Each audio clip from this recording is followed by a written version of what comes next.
Kama unajifunza piano, unajifunza kinanda, na mpaka leo haujui kupiga chords, wewe naongea na wewe. Acha huo ujinga, acha huo upumbavu, acha na hayo mambo, acha na huo ujinga. Unajifunza piano, unajua kupiga piano, lakini hujui kupiga chords, hujui kupiga melody, hujui kupiga chord. Wewe. Sasa ishi iko vipi? Welcome katika darasa letu la Modern Music. Na leo tutakuwa tunazungumzia nini? Tutakuwa tunazungumzia chords zinapatikana vipi katika piano.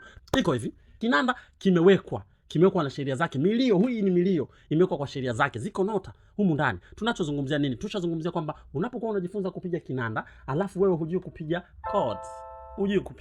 chords, utakiwa kwa hivyo, unatakiwa kujua kupiga chords. Chord ni nini? Chord is like harmony. Harmony, tunapokuwa tunazungumzia harmony nini? Harmony zinatengenezwa ni sauti kuanzia 2 au 3 kuendelea ili kuleta msisimko chanya kwa msikilizaji. So ni like chord. Chord ni hivyo, ni zile nota. Unapokuwa unakamata nota kuanzia 3 na kuendelea, basi hapo tunakuwa tunazungumza ni chord. Unaweza kukamata 4 etc. Unaweza kukamata 3 something like hivi na ukawa umekamata chord. Tunapokuwa tunazungumzia piano, it means tunakuwa tunazungumzia ni note. Note ni nini? His notation. Maana yake his note ndizo ambazo zinazoleta piano. Hivi vyote tunavyokuwa tunavizungumzia hapa katika hivi vifaa unavyoviona katika hizi ala na katika hiki hapa kipira ambacho kinachokuonyesha hizo note, ndio sawa sana vidole. Hivi vidole ndio hivi vyote unavyoviona hapa. So vidole vyako ndio piano, ndio his note. Lakini his note ndio vidole vyako ambavyo vinavyopatikana. Lakini sasa vinapatikana vipi tunapokuwa tukizungumzia chord? It means tunazipataje hizo harmony zako? Tunapokuwa tunazungumzia chord zako unazipata vipi ili uweze kujua hapa umeipata chord. Kitu ambacho unachotakiwa kukifanya ni kwamba nini? Unaweza ukiziona finger namba kama zilivyo finger 5. So ili uweze kupata chord,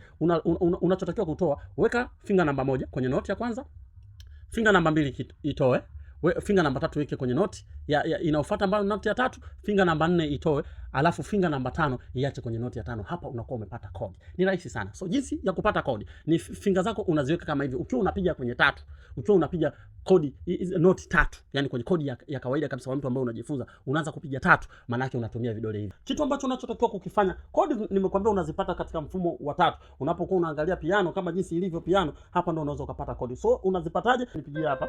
Naanza kwenye C, middle C. Kwa hiyo hizi vidole vyangu vitano, hivi vidole vitano ndio vinavyozalisha kitu kinachoitwa chord. Inazalishwaje hiyo chord? Kitu cha kwanza tutatoa kidole namba 2 na kidole namba 4. Alafu itabakia kidole namba 1, namba 3 na namba 5. Tukiklik hapa utasikia chord. Tukipiga kwa pamoja vyote utasikia. Hiyo itakuwa sio chord, Lakini sasa tukishatoa kidole hiki, tukatoa kidole hiki, tukipiga hivi, hiyo ndiyo chord. C chord. Ninaenda kwenye F. F ni ipi? F ni hii hapa.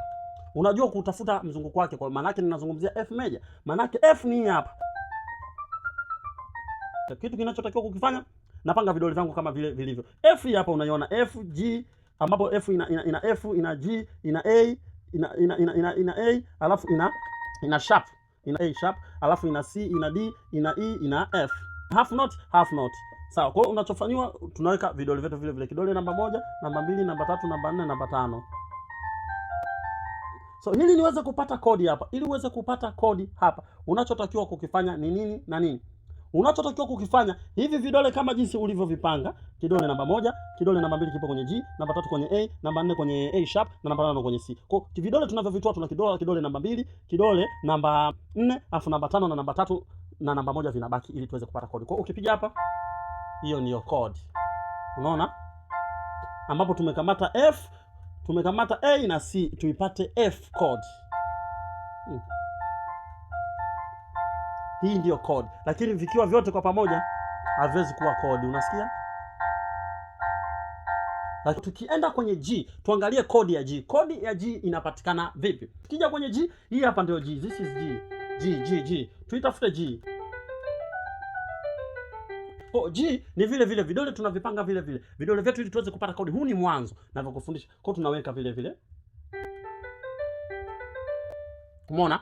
Tukipiga hivi hakuna chord hapo. Hapo huwezi kuwa umepata chord. So ili uweze kupata chord, maana yake tunatoa kidole namba 2 na kidole namba 3, namba 4 ili tupate chord. Sikiliza, tukipiga G tunapata G